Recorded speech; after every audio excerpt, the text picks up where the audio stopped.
Alors, vous prenez l'outil ellipse. Ah tiens, on va le faire avec un polygone, ce sera peut-être pas plus mal. Polygone. Je trace un polygone. Waouh. Je lui donne une couleur éventuellement, mais ça n'a pas d'importance, c'est juste pour voir où il est. Voilà. Je le superpose partiellement au cercle. Je peux même l'agrandir avec l'outil de transformation manuelle.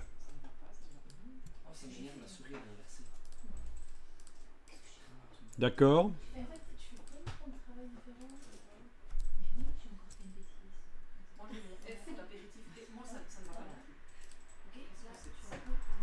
Attendez, pour que ce soit un peu plus simple, on va faire ça sur la version ici au-dessus, ce sera plus simple. Faites ça sur la version du dessus. Et faites-le sur un duplicata de la version du dessus. Excusez-moi, mais ce sera mieux, ce sera plus simple. Vous prenez l'outil de plan de travail et votre logo ici, avec la touche Alt, vous le dupliquez. Voilà, on va travailler sur la copie.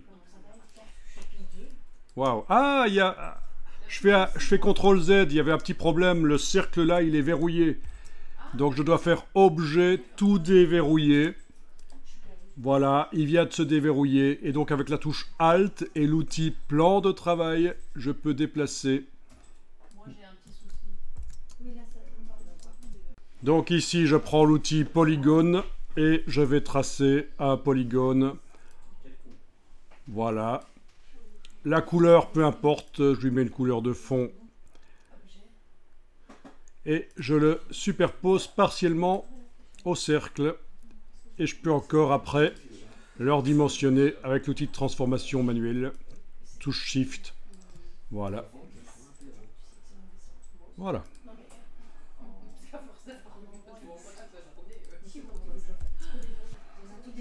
Donc mon but ici est de vous donner le maximum d'outils pour arriver à faire du graphisme rapidement. Des effets qui sont corrects, intéressants d'un point de vue graphisme. Alors, avec la flèche noire, vous allez activer les deux, le polygone et le cercle. Donc, soit clic, shift, clic, soit on englobe partiellement les deux. Et on va demander une division. On va obtenir 3 formes. Et ça peut être très intéressant. Et pour ça, on va aller chercher le Pathfinder. Menu Fenêtre, Pathfinder.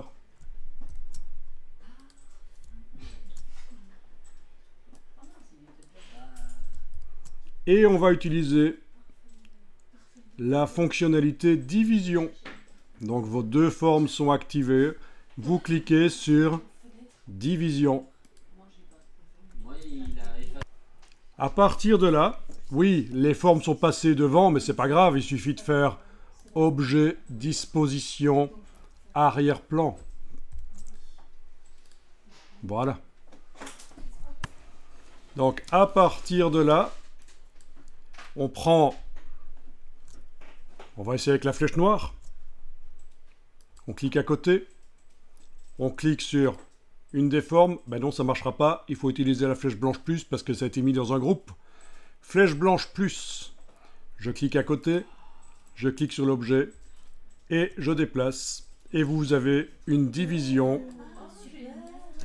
Et ça, pour faire des logos, ça peut être très intéressant aussi. Et bien sûr, on peut mettre des couleurs différentes. Pourquoi pas un camailleux d'une couleur. Donc la case de fond est à l'avant-plan. Si je prends le vert foncé pour le mettre là, le vert moyen pour le mettre là, un vert clair pour le mettre là, ça peut être très sympa. Peut-être le moyen là, voilà. Voilà, ça peut être sympa, ce genre de choses. Donc au niveau de la couleur, ça ne devient pas criard et... parce qu'on a un camailleux.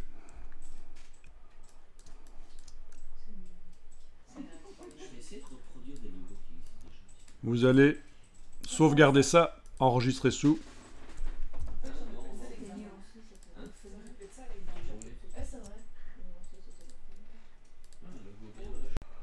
On essaye autre chose qui ressemble à ça mais qui n'est pas exactement la même chose. vous allez prendre un polygone et le faire déborder sur le cercle. Pas besoin de sélectionner le cercle dans ce cas-ci.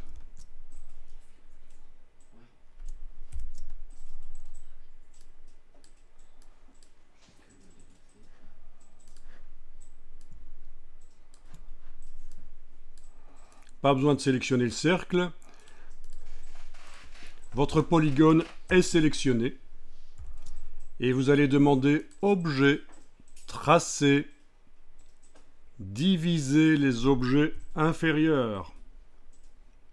Objet, Tracer, Diviser les objets inférieurs. Voilà.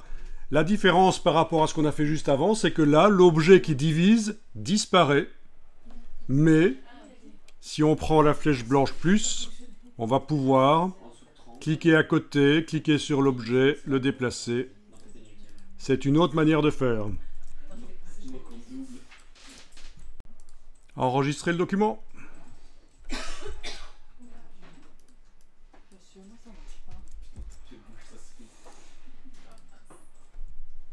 Alors ici, je vais prendre l'outil de création de droite et je vais tracer une droite qui va se superposer à la première lettre là.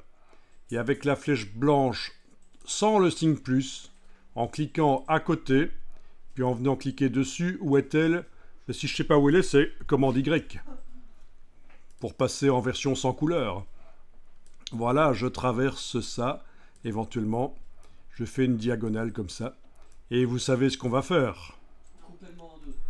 La lettre en deux, évidemment, le caractère va être coupé en deux. Commande Y. Donc, avec la flèche noire, la totalité des points de la droite doivent être sélectionnés. Et puis, Objet, Tracer, Diviser les objets inférieurs. Alors, si on doit souvent aller dans le menu, il n'y a pas de raccourci clavier. On peut en créer un. Quand vous devez souvent aller dans un menu, vous avez le menu Édition raccourci clavier qui vous permet de faire des raccourcis clavier. Parce que là, c'est un peu ennuyeux. Alors, ensuite, flèche blanche plus, je clique à côté, c'est important, et puis je peux bouger, et voilà, et on a un effet, éventuellement. Alors là, pour positionner exactement là où je veux, c'est pas évident, ça bouge, il y a du magnétisme. Donc ce qu'on peut faire, c'est menu affichage, on peut décocher les repères commentés, c'est les lignes roses qui nous servent à aligner des objets entre eux en fait. Déjà là, ça va aider, voilà.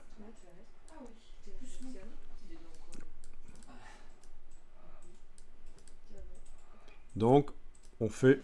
Alors, entre les deux, on pourrait mettre quelque chose, un objet. Oui, c'est un peu foireux comme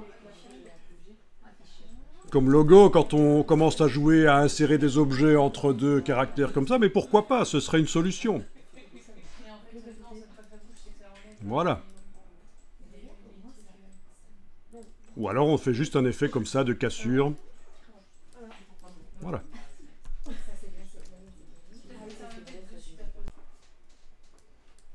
Bien. Ici, je vais verrouiller tout sauf le mot, le groupe avec les caractères. Tout sauf le mot avec les caractères. Regardez l'astuce, j'englobe tout. Tout est sélectionné. Avec la flèche noire, j'englobe tout. Tout est sélectionné. Avec la touche Shift, je clique sur le mot. Il est sorti de la sélection, il n'est plus sélectionné. Le reste reste sélectionné.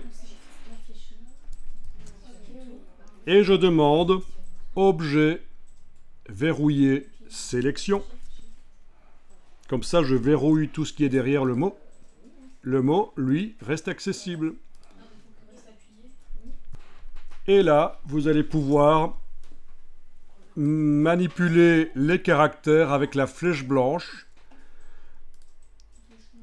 C'est-à-dire que vous allez pouvoir prendre, par exemple, j'englobe le bas de la lettre ici, par exemple.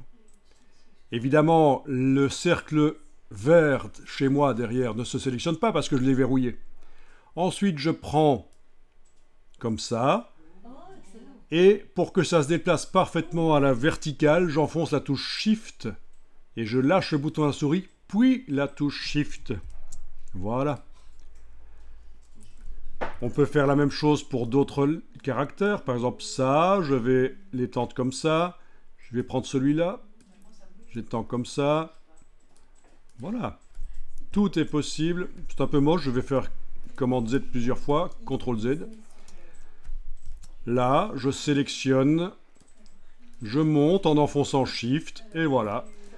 Et c'est comme ça que vous pouvez faire des logotypes éventuellement.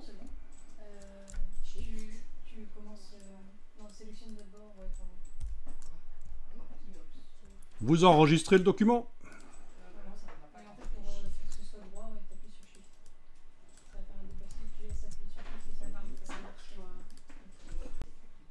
Donc, avec la flèche blanche, je clique à côté de tout, rien n'est sélectionné, puis je viens englober une partie.